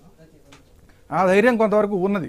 ఎందుకంటే గతంలో మనం చూసాం రాహుల్ గాంధీ ఎలాగైతే అక్కడ ఓడిపోయాడో చూసాం. ఆ ఓడిపోయిన పరిస్థితుల తర్వాత ఈ రోజుకు కూడా అక్కడికి వెళ్ళి అతను ప్రత్యేకించి అక్కడ పోటీ చేసింది లేదు, అక్కడ ప్రత్యేకించి ప్రచారం చేసింది లేదు. ఇవేమీ లేకపోగా ఎవరైతే తురుపు కార్డు అనుకుంటున్నారో రాహుల్ గాంధీ సోదరి ప్రియాంక గాంధీ ఆవిడ కూడా యూపీలో ప్రయత్నం చేసింది, ఆవిడ కూడా ఫెయిల్ అయింది లాస్ట్ టైం ఎలక్షన్స్ లో. యోగిని ఓడించడానికి విపరీతంగా ప్రయత్నం చేసింది, మొత్తం అంతా కూడా యూపీ ఆవిడ కంట్రోల్లో పెట్టుకుని ఆవిడ ప్రచారం చేసింది, అయినా కూడా వర్కౌట్ కాల కాంగ్రెస్ పార్టీ. సో అందువల్ల ఏంటంటే ఈరోజు మీరు చెప్పిన అమేధీ కానీ మిగతా అన్ని చోట్ల టఫ్ ఫైట్ రావడానికి కారణం కేవలం కాంగ్రెస్ పార్టీ చేజేతులా చేసుకున్న పరిస్థితి ఒకటి. రెండు, మాయావతి ఫ్యాక్టర్ అనేది ఒకసారి పనిచేస్తుంది, ఒకసారి పనిచేయట్లా. మాయావతి ఫ్యాక్టర్ కనుక పనిచేస్తే అది భారతీయ జనతా పార్టీ హవాని కొంచెం తగ్గిస్తుంది. అప్పుడు అది లేదు. దానివల్ల ఎప్పుడైతే మాయావతి ఫ్యాక్టర్ అనేది పూర్తిగా తగ్గిపోయిందో, మాయావతికి డెడ్ అగెనెస్ట్ ఎవరు? SP Samajwadi party. సో అందువల్ల మాయావతి గెలవదనుకోగానే మాయావతికి ఉన్న ఓట్ బ్యాంక్ కూడా భారతీయ జనతా పార్టీకి మారింది. రెండు, కావాలని చెప్పి మన ముస్లిం ఎంఐఎం వెళ్ళి కొన్ని చోట్ల అనేక చోట్ల ఎక్కడైతే కీలక నియోజకవర్గాలు ఉన్నాయో అక్కడ పోటీ చేసింది, ముస్లింలు పెద్దగా ఉన్న చోటల్లో పోటీ చేసింది. దానివల్ల ఏమైంది? ముస్లిం ఓట్ బ్యాంక్ చీలిపోయి అది కూడా భారతీయ జనతా పార్టీకి యాడ్ అవుతుంది. ఇన్ని రకాల ఫ్యాక్టర్లు ఉన్న దగ్గర కేవలం ఒక్క అఖిలేష్ యాదవ్ ఫ్యాక్టర్ ఒక్కటి పనిచేయాలంటే సరిపోట్ల. దానివల్ల ఈరోజు యూపీలో ఆ స్థాయిలో ఉంది. వాయనాడ్ అంటారా, వాయనాడ్లో పూర్తిగా కూడా అక్కడ ముస్లిం డామినేషన్ ఎక్కువ ఉంది. అక్కడ ఖచ్చితంగా మళ్ళీ ఇంకోసారి రాహుల్ గాంధీ అక్కడ గెలవడానికి అవకాశం ఉంది. ఎందుకంటే వీళ్ళు మొదటి నుంచి తీసుకున్న ముస్లిం అపీజ్మెంట్ పాలసీ ఏదైతే ఉందో అది ఎక్కడ వర్కౌట్ అవుతుందో అక్కడ వాళ్ళకు ఉంది తప్ప, ఈ రోజు అక్కడ కాంగ్రెస్ పార్టీ అద్భుతంగా ఉందంటే, కేరళలో కూడా మనం కాంగ్రెస్ పార్టీ అద్భుతంగా ఉందంటే చెప్పలేని పరిస్థితి. ఎల్డీఎఫ్ యూడీఎఫ్ ఏది ఉన్నాయంటే గతంలో ఒకసారి ఇది ఒకసారి ఇది వచ్చేవి. కానీ ఇప్పుడు అక్కడ కూడా ఫ్యాక్టర్స్ అన్ని మారిపోతున్నాయి. ఇప్పుడు అక్కడ కూడా భారతీయ జనతా పార్టీ కూడా అక్కడ ఓటింగ్ శాతాన్ని పెంచుకుంది. సీట్లు రాకపోవచ్చు కానీ ఓటింగ్ శాతాన్ని పెంచుకుంది. మీ లెక్క ప్రకారం మాయావతి ప్రభుత్వాన్ని పడగొట్టిన తర్వాత సమాజ్వాదీ పార్టీ ప్రభుత్వం ఏర్పాటు చేసింది. సో ఆ తర్వాత అఖిలేష్ యాదవ్ ఎంట్రీ తర్వాత భారతీయ జనతా పార్టీ వరుసగా 2 సార్లు అక్కడ ప్రభుత్వాన్ని ఏర్పాటు చేసింది. యోగి ఆదిత్యనాథ్ సీఎంగా ఉన్నారు. ఇప్పుడున్నటువంటి పరిస్థితుల్లో కూటమి సమాజ్వాదీ పార్టీతో కలిసి ముందుకెళ్తున్నది కనిపిస్తోంది. ఇక్కడ వీళ్ళకి కలిసి వచ్చేటువంటి పాయింట్స్ ఏంటి? గ్యాంగ్స్టర్ విషయం ఒకటి మీరు తీసుకొచ్చారు, ప్లస్ అపీజ్మెంట్ పాలసీ ఉంది. ఎస్, ఎగ్జాక్ట్లీ, పాలసీ గురించి ఒకటి తీసుకొచ్చారు. బట్ ఉత్తరప్రదేశ్ని దేశవ్యాప్తంగా ప్రచారం చేసింది భారతీయ జనతా పార్టీ. 500 సంవత్సరాల నుంచి రాముడు టెంట్ కింద ఉన్నాడు. ఆ టెంట్ కింద ఉన్నటువంటి రాముడిని భారతీయ జనతా పార్టీ ఈరోజు తీసుకొచ్చి గుడిలో కూర్చోబెట్టాం, ప్రాణ ప్రతిష్ఠ చేశాం. ఇది దేశవ్యాప్తంగా భారతీయ జనతా పార్టీ. ఎందుకంటే భారతీయ జనతా పార్టీ రాజకీయం మొదలుపెట్టిందే రామమందిరం చుట్టూ. రామమందిరాన్ని వాళ్ళు రాజకీయాస్త్రంగా వాడుకున్నారు. అఫ్ కోర్స్ వాళ్ళు బాహటంగా చెప్తారు, అవును మా లక్ష్యం అదే అని చెప్పేసి. సో ఇప్పుడు వాళ్ళు దాన్ని దేశవ్యాప్తంగా చూపిస్తున్నారు. ఇక్కడ రామమందిరం ఎఫెక్ట్ దేశవ్యాప్తంగా ఉన్నటువంటి ప్రభావం యూపీలో ఉంటుందా? అఖిలేష్ యాదవ్ ప్రభావం ఉంటుందా? ఒకవేళ ఉంటే అఖిలేష్ యాదవ్కి ఏమేమి పాయింట్స్ అక్కడ కలిసి వస్తాయి? నేను అంటున్నా, అఖిలేష్ యాదవ్కి వ్యతిరేకంగా ఫ్యాక్టర్స్ పనిచేస్తున్నాయి. అతని యొక్క చరిష్మా కన్నా కూడా వాళ్ళ ప్రభుత్వంలో చేసిన తప్పులు, వాళ్ళ బాబాయ్తో పెట్టుకున్న గొడవలు, వాళ్ళ ఫ్యామిలీలోనే గొడవలు, ఒక కోడలు ఇటు పోటీ చేస్తుంది, ఒక కోడలు అటు పోటీ చేస్తుంది, ఇట్లాంటివన్నీ కూడా. ఇందాక మీరు చెప్పిన ఏదైతే రామ మందిరం ఇష్యూ ఉందో ఇది 100% యూపీలో చాలా ఎక్కువ ప్రభావం చూపిస్తుంది. ఎందుకంటే ఇంత కష్టపడి 500 సంవత్సరాలు పోరాటం చేసి ఇప్పుడు మనం తీసుకొచ్చిన తర్వాత రేపు మళ్ళీ కాంగ్రెస్ వస్తే దీన్ని పడగొట్టేస్తారు అన్న మెసేజ్ని పంపించారు జనంలోకి. సో ఇంత 500 సంవత్సరాలు పోరాడిన దాని ఏదైతే శ్రమ ఉందో, హిందువుల శ్రమ, ఇది వృధా అయిపోతుంది, మళ్ళీ ఆ దేవాలయాన్ని పడగొడతారు అన్నది సెంటిమెంటల్గా ఖచ్చితంగా వర్కౌట్ అవుతుంది. ఎందుకంటే మళ్ళీ టెంట్లోకి వచ్చేస్తాడు రాముడు అన్నది ఎప్పుడైతే చెప్పారో, ఏమో నిజమేనేమో, అది జరుగుతుంది అనేది కాదు, వాస్తవం కాదు అది. బట్ ఏంటంటే అది జనంలోకి సెంటిమెంట్లు అలాగే వెళ్తాయి. అందువల్ల ఏంటంటే ఖచ్చితంగా ఈ సెంటిమెంట్ అనేది యూపీలో కూడా వర్కౌట్ అవుతుంది. రాముడికి సేఫ్టీ ఎవరుంటే సేఫ్టీగా ఉంటుంది అనేది ఖచ్చితంగా ఆలోచిస్తారు యూపీలో ఖచ్చితంగా. అందువల్ల ఇన్ని ఫ్యాక్టర్లన్నీ కూడా అఖిలేష్ని అతను ఒరిజినల్గా మిగతా విషయాల్లో పరిపాలన బాగానే చేసినా కూడా ఇందాక నేను చెప్పిన ఫ్యాక్టర్లు ఏవైతే ఉన్నాయో అవి వ్యతిరేకత చూపించడం, రామ మందిరం ఫ్యాక్టర్ అనేది ఇప్పుడు మళ్ళీ ఒకవేళ వస్తే, మళ్ళీ కాంగ్రెస్ని ఈ కూటమిని కనుక తీసుకొస్తే రామ మందిరాన్ని మూసేస్తారు, లేకపోతే రామ మందిరాన్ని పడగొట్టేస్తారు. అవును, ఆ చర్చ కూడా వచ్చింది ఎన్నికల ప్రచారంలో. రామ మందిరాన్ని ఎంతైతే పబ్లిక్ లోకి తీసుకెళ్లిపోయారో, ఒకవేళ కూటమి గెలిచినా కాంగ్రెస్ పార్టీ గెలిచినా మళ్ళీ రామ మందిరాన్ని పడగొడతారన్నటువంటి చర్చ కూడా తీసుకురావడం జరిగింది. నాగేశ్వరరావు గారు, రామ మందిరం అనేది భారతీయ జనతా పార్టీకి ప్రధానమైనటువంటి అస్త్రం. ఈ ఎన్నికల ముందు వరకు కూడా చాలా ఆర్భాటంగా కన్స్ట్రక్షన్ చేసినటువంటి సందర్భాన్ని కూడా మనం చూసాం. ఈవెన్ రామ మందిర ప్రాణ ప్రతిష్ఠ తర్వాత కూడా ఎక్కడెక్కడైతే 7 ఫేజెస్లో ఎన్నికలు జరుగుతున్నాయో ఆ ఫేజెస్ల ప్రకారం ఆయా ప్రాంతాల నుంచి ప్రజల్ని, భక్తుల్ని రైళ్లలో తరలించడాలు, వాళ్ళకు కావలసినటువంటి సపర్యలు చేయడాలు, దర్శనాలు కల్పించడాలు ఇవన్నీ కూడా చేయడం జరిగింది. సో ఇది ఒకవైపు రామ మందిరానికి దేశవ్యాప్తంగా గుర్తింపు రావాలన్నటువంటి ఉద్దేశం ఒకటైతే గనక ఇది ఎన్నికలపైన కూడా చాలా ఇంపాక్ట్ పడుతుందని చెప్పడంలో ఎట్లాంటి సందేహం లేదు. ఎందుకంటే గ్రౌండ్లో కొన్ని నాకు వినిపించినాయి ఏంటంటే ఇది మోడీ ఎన్నిక, రాముడికి గుడి కట్టింది కాబట్టి ఈసారి ఎన్నికలు వచ్చినాయి, ఇది మోడీ ఎన్నిక అన్నటువంటి కూడా కొన్ని పల్లెటూళ్ళల్లో కొంతమంది నేను తిరుగుతున్నప్పుడు కొంతమంది మాట్లాడినటువంటి మాటలు. సో ఈ ఇంపాక్ట్ ఇట్లా ఉంటే కాంగ్రెస్ పార్టీ ఒకవేళ అధికారంలోకి వస్తే గుడి పడగొడతారేమో అన్నటువంటి భయాన్ని కూడా ప్రజల్లో కల్పించారు. సో ఈ ఫ్యాక్టర్స్ ని ఎట్లా చూడొచ్చు? భారతీయ జనతా పార్టీని అయోధ్య రాముడిని వేరువేరుగా చూడలేము సార్. ప్రాణానికి ఒకవైపు భారతీయ జనతా పార్టీ ఉంటే రెండో వైపు అయోధ్య రాముడు. అదృష్టం కొద్ది వాళ్ళ హయాంలోనే పునాదిరాయి వేశారు, వాళ్ళ హయాంలోనే ఆ యొక్క నిర్మాణం జరిగింది, ప్రాణప్రతిష్ఠ జరిగింది. ఆ ప్రాణప్రతిష్ఠ కూడా విశ్వవ్యాప్తంగా ప్రచారం చేసుకున్న శక్తి భారతీయ జనతా పార్టీ ఉంది, అది కల్పించుకుంది, సక్సెస్ అయింది. ముఖ్యంగా మీరు అన్నది నిజం. ఉత్తరాంధ్రలో ముఖ్యంగా విశాఖపట్నము, విజయనగరం, శ్రీకాకుళం ఉమ్మడి జిల్లాల నుంచి 750 రూపాయలు కట్టించుకొని వీళ్ళు రైలులో తీసుకెళ్లారండి. దాదాపు ఒక నెల రోజుల పాటు ఎపిసోడ్ నడిచింది. ఒక్కొక్క వారంలోని ఒక 2 రోజులు ఒక్కొక్క జిల్లా. నాగేశ్వరరావు గారు, మీ పాయింట్ కంటిన్యూషన్ కంటే ముందు ఇంకొకటి గుర్తు చేయాలనిపించింది. బాబ్రీ మసీద్ సమయంలో పివి నరసింహారావు ప్రధానిగా ఉన్నారు. పివికి భారతరత్న అవార్డుతో భారతీయ జనతా పార్టీ సత్కరించింది. సో ఇది కూడా ఒక విధంగా ఆకట్టుకోవడానికి కానీ లేదంటే రామ మందిర ప్రతిష్ట విషయంలో కానీ భారతీయ జనతా పార్టీ వేసినటువంటి ఇంకొక గొప్ప అడుగు. సరే, పివికి తెలుగు రాష్ట్రాల్లో తెలుగు టీవీ నిలబడ్డదని చెప్పడంలో ఎట్లాంటి సందేహం లేదు. సో ఈ పాయింట్ కూడా కలుపుకొని చెప్పొచ్చు కదా? 100% అండి. ఇప్పుడు ఈ పివి నరసింహారావు గారిని అప్పుడున్నటువంటి కాంగ్రెస్ పార్టీ చాలా దారుణంగా అవమానించిందన్న విషయం అందరికీ తెలిసిందే. కానీ వాళ్ళు ఇప్పుడు భారతీయ జనతా పార్టీ భారతరత్న ఇవ్వడం అన్నది చాలా గొప్ప విషయంగా కాంగ్రెస్ పార్టీలోనే గొప్పగా కీర్తించినటువంటి పరిస్థితి మనం ఇక్కడ చెప్పుకోవచ్చు. ఎందుకంటే ఏ సెక్షన్ ఆఫ్ పీపుల్ని కూడా వీళ్ళు విడిచిపెట్టలేదు. ఎక్కడైతే అదేవిధంగా ఎప్పుడో మర్చిపోయినటువంటి ఒక ముఖ్యమంత్రి, మాజీ ముఖ్యమంత్రి వాళ్ళ యొక్క కుటుంబ సభ్యులకి భారతరత్న ఇవ్వడంతో వాళ్ళ కుమారుడు వచ్చి పనిచేసినటువంటి పరిస్థితి కూడా మనం చూస్తూ ఉన్నాం. ఇప్పుడు అందుకనే భారతీయ జనతా పార్టీ ఎక్కడైతే చిన్న అవకాశం ఉందో దానికి అనుకూలంగా మలుచుకుంది. కాబట్టి రామ మందిరం నిర్మాణం అయిన తర్వాత రాముడిని మీకు చూపిస్తామని చెప్పి తీసుకునేటువంటి ప్రయత్నంలో కేవలం మీరు ట్రైన్ ఛార్జెస్ పెట్టుకోండి, 750 రూపాయల నుంచి 850 రూపాయలు మీరు పెట్టుకున్నట్టయితే 5 రోజుల యాత్ర వాళ్ళకి ట్రైన్లోని భోజనము, అల్పాహారము, అదేవిధంగా ప్రతిదీ కూడా ఇచ్చింది, అకామిడేషన్ ఇచ్చింది, దర్శనం కల్పించింది, మళ్ళీ తీసుకుంది. ప్రతి ఒక్కరిలో కూడా ఏంటంటే మేము రాముని చూసాము, ఎంతో ఆనందంగా ఉంది. అది అక్కడ రాముడిని ఎంత చూసారో అక్కడ మోదీని అలాగే చూసారేమో అనిపించింది. కొంతమంది మీరు గ్రాస్ రూట్ లెవెల్లో ఏ విధంగా అయితే వర్కౌట్ చేశారో, మనం జర్నలిస్ట్గా నేను వెళ్ళి ఏజెన్సీ ప్రాంతాలు, ముఖ్యంగా మాకు ఉత్తరాంధ్రలో విశాఖపట్నంలోని ఏజెన్సీ ప్రాంతం ఎక్కువ ఉండదు కాబట్టి ఏజెన్సీ ప్రాంతంలో కూడా ఎంతో గొప్పగా చెప్పుకున్నటువంటి పరిస్థితి మనకు అనిపించింది. ఇవన్నీ కూడా ఎన్నికల్లో వర్కౌట్ అవుతాయని మనం చెప్పొచ్చండి. ఎందుకంటే మనం 50% అయినా మనం ఇందులోని వాళ్ళు అనుకూలంగా తెచ్చుకున్నారని మనం చెప్పడంలో ఎలాంటి సందేహం లేదు. ముఖ్యంగా రామ మందిరం అనేటువంటి అంశం ఈ 2024 ఎన్నికల్లో భారతీయ జనతా పార్టీకి ఒక బ్రహ్మాస్త్రంగా చెప్పవచ్చండి, ఎన్నున్నా సరే. ఎందుకంటే హిందూ దేశంలో మనం ఇటువంటి పరిస్థితులు ఎన్నికలు జరుగుతున్నటువంటి నేపథ్యంలో వీళ్ళు గెలవడానికి అతిపెద్ద అస్త్రం రామ మందిరం. మిగిలిన కాశీని కూడా డెవలప్ చేశారు, కాశీని ఆ విధంగా వాళ్ళు చూపించలేదు. కాశీ అద్భుతంగా తయారైంది. అలాగే ఎక్కడెక్కడైతే మందిరాలు ఉన్నాయో, చారిత్రాత్మకమైన మందిరాలు ఉన్నాయో వాటన్నిటిని డెవలప్ చేసుకెళ్తున్నారు. కొన్ని రామ మందిరాలు మాత్రం 30 ఏళ్ల క్రితం జరిగినటువంటి ఆ యొక్క పోరాటాన్ని నుంచి న్యాయబద్ధంగా విజయం సాధించినటువంటి క్రమంలో ఈ రాముడు మనకి ఈ యొక్క ఒక దిక్సూచి, ఈ యొక్క భారతదేశానికి ఒక రామరాజ్యం రావాలంటే మోదీ లాంటి ప్రధాని ఉండాలనేటువంటి నినాదాన్ని ప్రజల్లోకి తీసుకువెళ్ళడం ఏంటంటే ఈ రైలు ద్వారా రామ మందిరానికి తీసుకువెళ్ళి చూపించి వాళ్ళలోని ఆ భావన కలిగించే విషయంలో భారతీయ జనతా పార్టీ సక్సెస్ అయింది సార్. అందువల్ల నాణానికి 2 వైపుల్లో ఒక పక్క భారతీయ జనతా పార్టీ 2 వైపు రాముడిని మనం ఖచ్చితంగా చూడొచ్చు. ఈ ఎన్నికల్లో వాళ్ళకి ప్రధాన అస్త్రంగా రామ మందిరం మనం ఖచ్చితంగా చెప్పొచ్చు సార్. రైట్. మొత్తానికి